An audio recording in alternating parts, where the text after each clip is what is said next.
ان آداب کے بعد نکاح خوانی ہوئی۔ سب سے گزارش ہے خصوصاً مستورات سے وہ بھی متوجہ ہوں، دلہن کے آس پاس رہنے والے بیٹھ جائیں اور بقول سماعت فرمائیں۔ بسم اللہ الرحمن الرحیم، الحمد للہ رب العالمین، والصلاة والسلام على سید الانبیاء والمرسلین محمد وآلہ واصحابہ اجمعین۔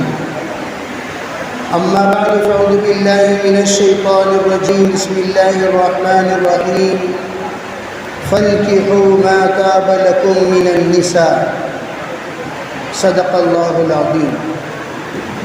محترم معزز بھائیوں، بزرگوں، پردہ نشین محترم خواتین، اس وقت میں ہم لوگ جس مجلس میں بیٹھے ہوئے ہیں، اس مجلس کو مجلس نکاح کہا جاتا ہے۔ تھوڑی دیر کے لیے روک لو، تھوڑی دیر کے لیے روک لو، نکاح کے بات کرو، بیٹھ جائیے۔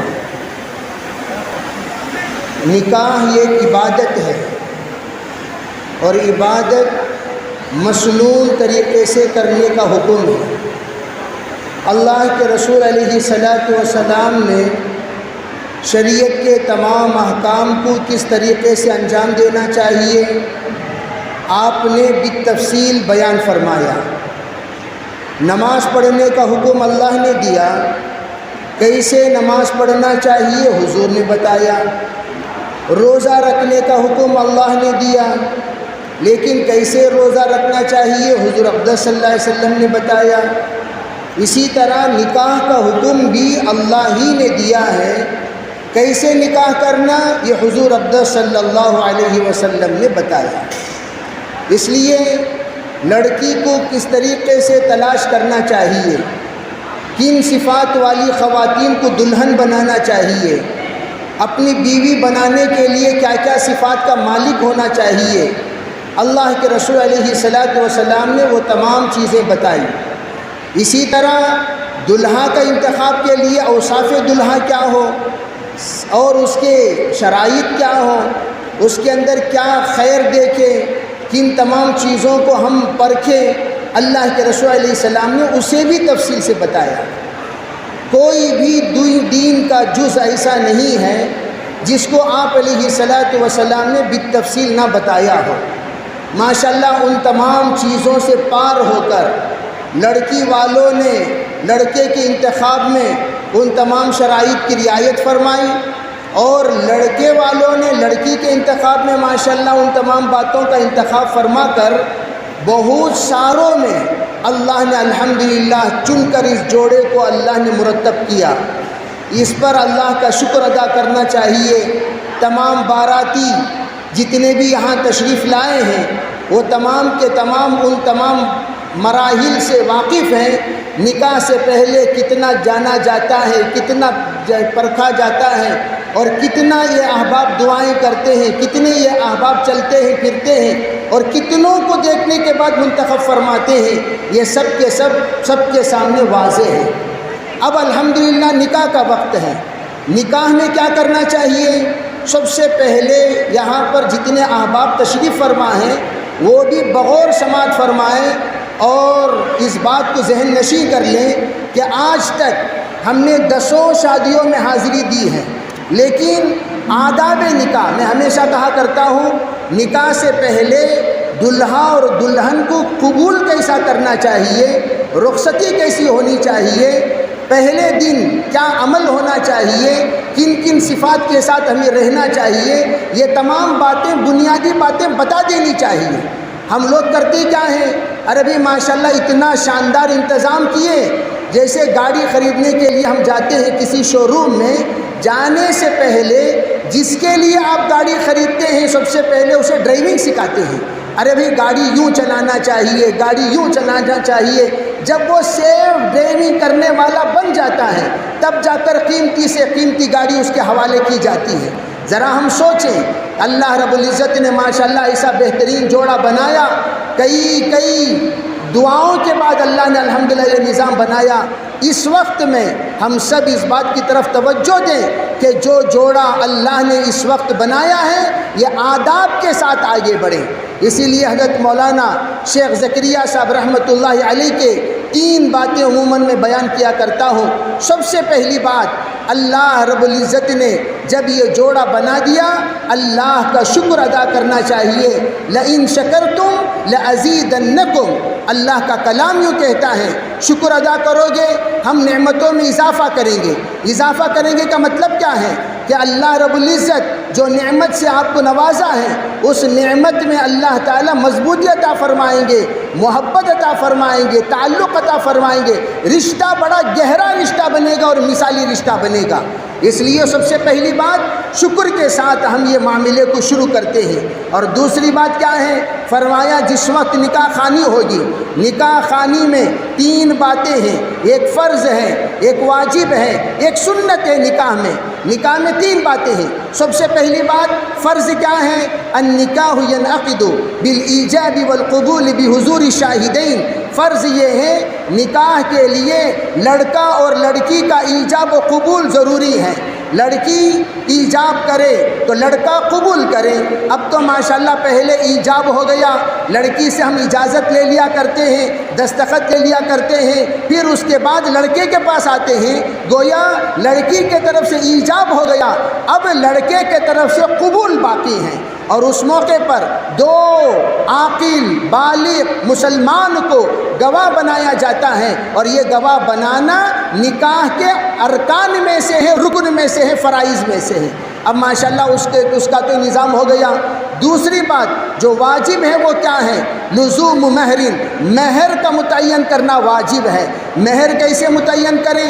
فرمایا مہر ان کے ننیال کے طرف سے جو عادت پڑی ہوئی رہتی ہے، جو سلسلہ جاری ہے، جو مقدار جاری ہے، اسی کو عموماً مہر طے کیا جاتا ہے، جس کو شریعت میں مہر مثل کہا جاتا ہے۔ مہر مثل کے لیے ایک مقدار متعین ہے۔ جناب رسول اللہ صلی اللہ علیہ وسلم نے مہر مثل متعین فرمایا 480 دراہم، 480 اشرفیاں، یہ مہر مثل اللہ کے رسول علیہ السلام نے متعین فرمایا۔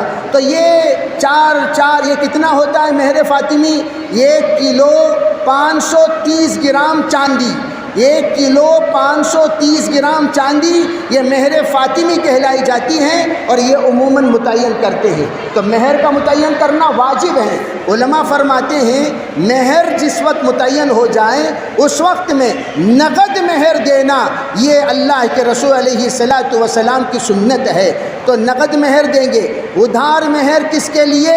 جس کی دعوت ادھار اس کے لیے مہر ادھار، جس کی دعوت نقد اس کے لیے مہر نقد۔ اب ماشاءاللہ دعوت نقد ہے تو مہر بھی نقد ہی ادا کرنا چاہیے۔ کیوں؟ علماء فرماتے ہیں مہر ادا کرنا واجب ہے، دعوت سنت ہے۔ ایسا نہیں ہو سکتا کہ سنت کو تو آپ نے نقد ادا کر دیا، واجب کو آپ نے ادھار ادا کیا، یہ تو شریعت کے ساتھ ایک مذاق ہو جائے گا، کھلواڑ ہو جائے گا۔ یہ اسی طرح ہوگا اگر کوئی یوں کہے بھئی میں سنت پہلے پڑھ لیتا ہوں، فرض بعد میں پڑھتا ہوں، اس سے بڑا نادان کوئی نہیں ہو سکتا۔ اس سے یوں کہیں گے جناب آپ فرائض پڑھیے، واجبات پڑھیے، اگر آپ سنت ادا کرنے کا وقت نہیں رکھتے تو کوئی بات نہیں، اللہ کی طرف سے ہم معافی مانگ لیں گے۔ آپ اگر اللہ کی طرف سے معافی مانگ لیں گے تو اللہ معاف کر دے گا۔ فرض میں معافی نہیں ہے، واجبات میں معافی نہیں ہے۔ تو اسی طریقے سے فرض نکاح ہے تو مہر ادا کرنا واجب ہے، واجب ادا کریں گے۔ اور پھر کیا فرمایا؟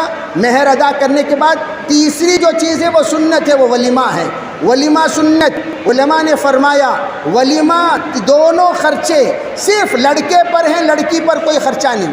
یہ بات اچھی طرح یاد رکھ لیں، شریعت مطہرہ میں جتنے اخراجات ہیں وہ سب کے سب لڑکے پر ہیں۔ مہر ادا کرنا لڑکے پر واجب ہے، اور ولیمہ کرانا وہ بھی لڑکے پر ہی ہے۔ لڑکا کیا کرے گا؟ لڑکا اپنی طاقت، اپنی حیثیت، اپنی وسعت کے اعتبار سے وہ ولیمہ کرے گا۔ ولیمہ اس میں قرض لینا، ولیمے میں رہن رکھنا، ولیمے میں آدمی اپنے آپ کو مجبور کر دینا اور اپنے آپ کو معذور بنا لینا، اس کی شریعت میں اجازت نہیں ہے۔ اگر آپ ولیمہ کرنے کی استعداد بسہولت رکھتے ہیں تو ولیمہ کیجئے، جو کھلانے کی طاقت رکھتے ہیں وہ کھلائیے، جو پلانے کی طاقت رکھتے ہیں وہ پلائیے۔ عبد الرحمن بن عوف جو سب سے بڑے مالدار صحابی کہلائے جاتے ہیں، تاجر صحابی کہلائے جاتے ہیں، انہوں نے اپنے ولیمے کا جب ارادہ فرمایا، سرکار دو عالم صلی اللہ علیہ وسلم نے کہا اولم ولو بشاتین، اے عبد الرحمن ولیمہ کر، چاہے ایک بکری کیوں نہ ہو۔ آپ نے اس ایک بکری کا آپ نے فرمایا، علماء کہتے ہیں عربوں میں ایک بکری 5 سے لے کر 10 لوگوں کے لیے ذبح کر دیا جاتی تھی، تو ایک بکری گویا 5-10 آدمی کو جوڑ کر ولیمہ کرنے کو آپ نے فرمایا۔ یہ سنت والا عمل ہے، یہ اپنی استعداد کے مطابق کریں گے۔ یہ تو ہو گیا کام۔ جس وقت میں نے قبول کیا کا نمبر آئے، جتنے نوشو ہونے والے ہیں وہ بھی غور سے سن لیں، اس لیے کہ ہو سکتا ہے کہ آپ کے نکاح میں جلد بازی اتنی ہوگی کہ کوئی سنت ونت سنانے کا موقع نہیں ملے گا، اس لیے آپ کو بھی ہم لوگ ایڈوانس میں یہ بات بتا دیتے ہیں کہ وہ یہ کہ جس وقت میں نے قبول کیا کا نمبر آئے، اس وقت میں آپ کیا کرنا چاہیے؟ حضرت شیخ الحدیث زکریا صاحب رحمۃ اللہ علیہ فرمایا کرتے تھے، نیت کر لو یا اللہ جنت تک لے جانے کی ذمہ داری قبول کرتا ہوں، اس لیے کہ ہم سب جنت سے آئے ہیں، سب کو انشاءاللہ جنت میں جانا ہے، اور نکاح والا عمل جنت میں شروع ہوا اور نکاح والا عمل ہی جنت میں باقی رہے گا۔ یہ بات آپ اچھی طرح سمجھ جائیں، جنت میں کوئی عمل نہیں ہے، جنت میں اگر عمل ہے تو ایک ہی عمل ہے، وہ ہے نکاح والا عمل۔ وہ بھی کیسے؟ الطیبات للطیبین والطیبون للطیبات، اللہ رب العزت نیک مردوں کا نکاح نیک عورتوں سے کریں گے، نیک عورتوں کا نکاح نیک مردوں سے کریں گے۔ یہ نکاح ہوگا جنت میں داخلہ ہونے کے بعد۔ میں یہ عرض کرنا چاہتا ہوں، یہ جو عمل ہے حضرت آدم اور حوا کا نکاح جنت میں ہوا اور جنت میں بھی چلتا رہے گا، اس لیے اس عمل کو جنتی عمل کہا جاتا ہے۔ تو ہم یہ کیا کہنا چاہیے، نیت کیا کرنا چاہیے؟ یا اللہ جنت تک لے جانے کی ذمہ داری قبول کرتا ہوں۔ میں ہمیشہ کہا کرتا ہوں، کھلانے کی ذمہ داری غیر بھی کرتے ہیں، پہنانے کی ذمہ داری غیر بھی کرتے ہیں، گھر کی ذمہ داری غیر بھی کرتے ہیں۔ ہم میں اور غیر میں فرق کیا ہے؟ ہم میں اور غیر میں فرق یہ ہے، ہم مرد ہیں تو اپنی بیوی کو جب ہم کہتے ہیں میں نے قبول کیا، تو اس کی ایمان کی حفاظت کی ذمہ داری بھی انہوں نے قبول کیا، اعمال کی حفاظت کی ذمہ داری بھی انہوں نے قبول کیا، حیا کی حفاظت کی ذمہ داری بھی انہوں نے قبول کیا، دین کی حفاظت کی ذمہ داری بھی انہوں نے قبول کیا۔ کھلانے پلانا یہ تو ذمہ داری ہے ہی، اس کے ساتھ ان کے امانت کی، ان کی حیا کی، ان کی بردباری کی، ان کی تقوی طہارت کی حفاظت کی ذمہ داری میں نے قبول کیا، یہ کہتے ہوئے نوچا دلہا قبول کرتے ہیں۔ بہرحال یہ قبولیت کوئی معمولی قبولیت نہیں، بہت بڑی قبولیت ہے، بہت بڑی ذمہ داری ہے۔ جیسے کلمہ طیبہ کے بعد تمام اسلام کے تابع دار ہونا سب پر واجب ہو جاتا ہے، فرض ہو جاتا ہے، اسی طرح میں نے قبول کیا کے بعد بہت بڑی ذمہ داری آ جاتی ہے۔ ایک عمل تو یہ قبول کرنے کے بعد علماء کیا فرماتے ہیں؟ پہلے قبول بولنا چاہیے، بعد میں الحمدللہ بولنا چاہیے۔ الحمدللہ میں نے قبول کیا نہیں، میں نے قبول کیا الحمدللہ، میں نے قبول کیا الحمدللہ، یہ ہونا چاہیے۔ الحمدللہ میں نے قبول کیا نہیں، عموماً 99% الحمدللہ میں نے قبول کیا۔ پہلے اظہار شکر ہے، بعد میں شکر ہے۔ اللہ نے الحمدللہ میرا نکاح فرما دیا، لیکن عربی میں اس الحمدللہ کو بعد میں لایا جائے۔ اگر کوئی پہلے بھی لا لیے عادت سے مجبور ہو کر تو کوئی حرج نہیں، اس لیے کہ انہوں نے نکاح میں کئی بار سنا تھا، تو اسی طرح زبان پر بھی وہ بات آ گئی تو کوئی مکروہ بات نہیں ہے، انشاءاللہ الحمدللہ قبول ہے۔ لیکن آداب یہ ہے، پہلے کہنا چاہیے میں نے قبول کیا الحمدللہ، یہ اصل طریقہ ہے۔ بہرحال قبول ہو گیا۔ اب جس وقت لڑکی کے والد کے اوپر ذمہ داری آتی ہے، جب بچی کو رخصتی کرنے کا وقت آئے، تو اللہ کے رسول صلی اللہ علیہ وسلم نے حضرت فاطمہ زہرا کو، حضرت علی مرتضیٰ کو جس طرح رخصت فرمایا اسی طریقے سے رخصت فرمائیں۔ وہ حسن حسین میں وہ تمام آداب موجود ہیں، اسے انشاءاللہ آپ کے علماء کرام یا جو بھی دیندار ساتھی آپ کے درمیان موجود ہیں وہ آپ کو بتائیں گے، اسی طریقے سے انشاءاللہ رخصت کرائیں۔ میں بھی انشاءاللہ رہبری کر دیا کروں گا۔ تیسرا جو عمل ہے وہ کیا؟ جس وقت لڑکا لڑکی خلوت گاہ میں جائیں تو سب سے پہلے دلہا کو چاہیے وہ مکمل طور پر 2 چیزوں کی تیاری کرے۔ نمبر 1 سلام بڑے پیار سے، بڑی محبت سے، بڑی مودت سے، بڑی شفقت سے، بڑی الفت سے ایسا سلام ہونا چاہیے۔ سلام میں زندگی کی ذمہ داری کا پیغام ہونا چاہیے۔ اسی لیے فرمایا کہ جس وقت دلہن سب سے پہلے دلہا کی آواز سنے تو آواز السلام علیکم ورحمۃ اللہ اس طرح کی پیاری اور لچکدار اور محبت بھری آواز ہو کہ بیگم کو انسیت پیدا ہو جائے، محبت پیدا ہو جائے، مودت پیدا ہو جائے۔ اگر ترچی نگاہوں سے پہلا ایک زمانہ تھا کہ پرانی جتنی بھی ماشاءاللہ یہاں بزرگان دین جب ان کا نکاح ہوا، لوگ کہتے ہیں کہ 3 دن کے بعد انہوں شوہر کا چہرہ دیکھے، 4 دن 1 مہینے کے بعد، ایسی بھی کارگزاریاں بہت سارے خاندان میں سنے ہوں گے، لیکن آج کل تو فوراً دیکھنے کے لیے بےتاب رہتے ہی ہیں۔ تو ہونا کیا چاہیے؟ دلہن اگر گھونگھٹ کے اندر سے دلہا کا چہرہ دیکھے تو دلہا کے چہرے کی مسکراہٹ میں بہت سارے امیجز ہیں، ان کی مسکراہٹ کی بہت سارے امیجز، بہت سارے اینگلز، اس میں جو سب سے زیادہ حسین ہو، جو دلہن کے دل کو بھا سکے، ایسی مسکراہٹ کو کیچ کر لے اور وہی مسکراہٹ کو وہاں پر ظاہر فرمائے۔ اس کے لیے آئینے کے سامنے ذرا کھڑے ہو کر مشق کرنا پڑے گا، وہ کر لیا کریں۔ مصلی بچھائیں، اس کے بعد خالی مسکرا لے کر کھڑے ہو جانا نہیں، دوسرا بھی کام ہے، دوسرے بھی عمل ہیں۔ وہ کیا؟ مصلی بچھائیں، ایک امام صاحب کی جگہ پر، ایک مؤذن کی جگہ پر، امام صاحب کی جگہ پر دلہا کھڑے ہو جائیں اور پیچھے کے مصلی میں دلہن کھڑی ہو جائیں۔ اگر یہ اقامت جانتی ہیں تو اقامت کہیں، اگر نہیں جانتی تو خود دلہا اقامت کر لیں۔